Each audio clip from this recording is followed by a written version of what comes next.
David Bowie or Bowie or Bowie, depending on your personal taste on how to pronounce it, was a British rock pop star from Bromley in Kent. He first started to come to prominence in the late 60s and early 70s and was musically active up until his death in 2016. He was noted for his ever-shifting style and his constant reinvention of himself musically and adopting a variety of personal public personas. His popularity waxed and waned over his career as the styles and his personas that he experimented with were more or less successful in terms of public connecting with them. Some might accuse him of style over substance, but it's more true, I think, to say that the style was the substance. He released 27 studio albums, including 2 credited to the band Tin Machine. He also had a career as an actor. He was an active artist, an art collector, and as one of the world's pop megastars, his history, public and private life, have all been endlessly picked over in various formats.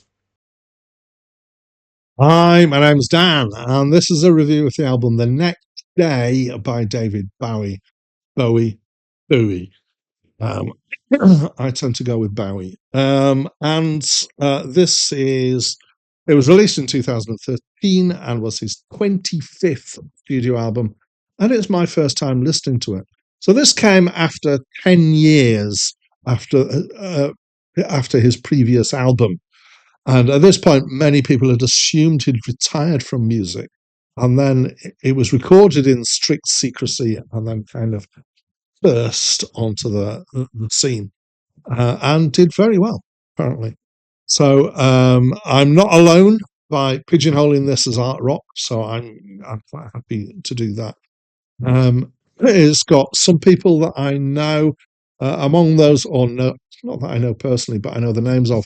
Among those are Tony Visconti, who was arranging strings and twiddling knobs. It's got Tony Levin and Gail Dorsey on bass, but not at the same time.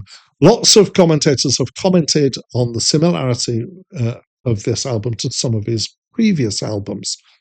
With almost any other artists, that commentary that it's similar to previous albums would be, well, duh, because it's the same artist. David Bowie is a bit more chameleon-like. So those comments are actually reasonable, the comparisons. It's a thing to note.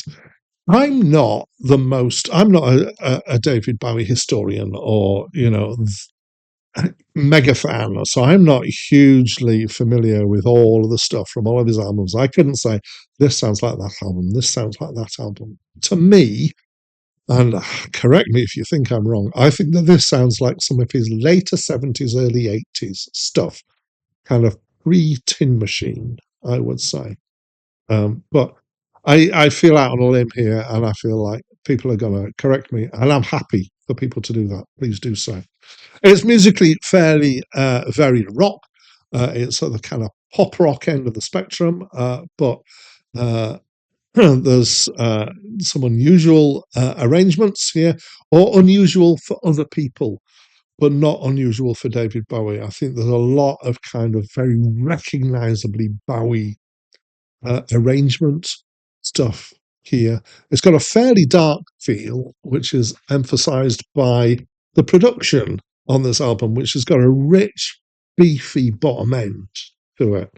And in particular, I noticed that the drums had a kind of almost garagey sound to the drums, but certainly it's got this kind of beef bottom end in the drums. There's some reasonable grooves, which is always a thing that goes down well with me.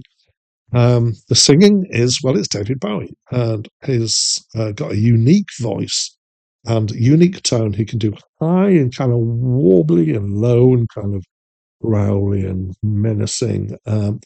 It has been pointed out by other people, and I was thinking about it as I was listening. It can be hard to pinpoint what note he's singing. It's not. This is the nature of his voice. It's not that he can't sing in tune. It's just that the tone to his voice is one where it doesn't make precise notage a thing particularly. It's a strong performance. There are strong performances all round here, I would say. The song contents are, again, darkish, quite eclectic at times, generally about unhappy things. The first track on the album, The Next Day, was taken by some to be anti Christian. I'm not convinced. I think it's, well, I'm not really sure entirely what it's about. I think it's more about a difficult experience that somebody had. There are definitely themes of alienation and disillusioned characters here. There's a hint of the grotesque at times as well. Very occasionally, I'd say the lyrics feel a little bit forced to me, but that's probably my strongest criticism I've got. Interestingly, so usually I listen to an album twice. I do a listen, then I read, then I listen. Excuse me. On this occasion, I listened 3 times. Occasionally, I do this, and one of the reasons for this was because my feelings about the album changed quite a lot between the first listen and the second listen. And I think the first listen, I was maybe not paying as much attention as I often do, and I just was not hugely impressed. It kind of passed me by. Second listen, it grew on me.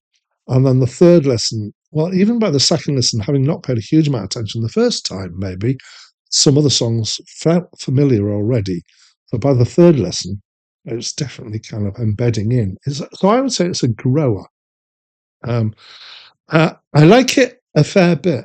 I would say it's definitely well aimed at Bowie fans. It's got that Bowie feel to it that will resonate well with people who are big fans of Bowie. So if you're a Bowie fan and you've not listened to this album, I think you'll like it. If you're not, if you're like me, a Bowie tourist, effectively, then you might like it. I quite like it. But it's not my favourite of his albums. But it's still got a reasonably decent score.